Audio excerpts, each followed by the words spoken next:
In response to the financial crisis in 2008, central banks around the world have engaged in unprecedented stimulus, bidding up asset prices to record levels while driving interest rates to generational lows. These conditions have created unique challenges, particularly for investors concerned about the risk of future asset bubbles and inflation, as well as savers who require current income. So where do long-term investors now look for guidance in post-crisis markets? For many years, investors and researchers have closely studied the investment approaches of the nation's largest and most successful endowments, such as Harvard and Yale. These so-called super endowments, with assets in excess of $1 billion, have been adept at translating ivory tower academic theory into real-world investment gains. But while valuable, there are limitations to this type of analysis, since individual investors differ from endowments in many important aspects, and therefore can't perfectly replicate the way they invest. However, we certainly can learn from the top endowments. We simply need to combine what makes these endowments successful with sound personal financial planning and investment techniques.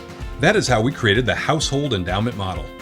The success of super endowments can be explained by their ability to incorporate three important elements, or pillars, into their portfolios. The process begins by deciding what asset classes to invest in and how much to invest in them.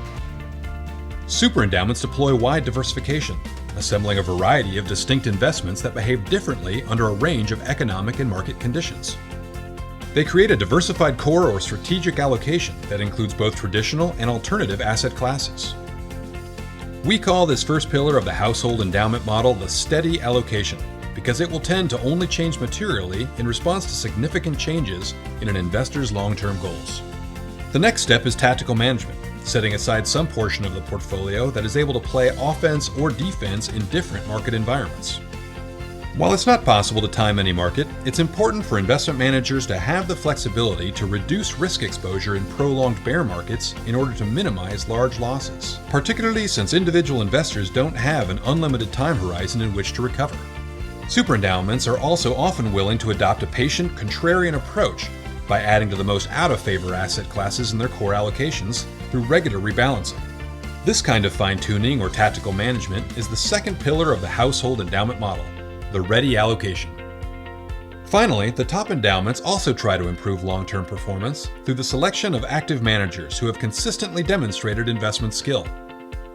We refer to this final pillar as the heady allocation, combining multiple traditional and alternative managers who stand out from the crowd over time through security selection and whose strategies often have little overlap with each other is also an important way to reduce portfolio risk. Many investors share the same basic goals as the nation's leading endowments, generating income today without sacrificing tomorrow by outpacing future spending needs and inflation. You have the opportunity to bring all three pillars of the largest endowment's investing strategy, steady, ready, and heady allocation techniques, into your home.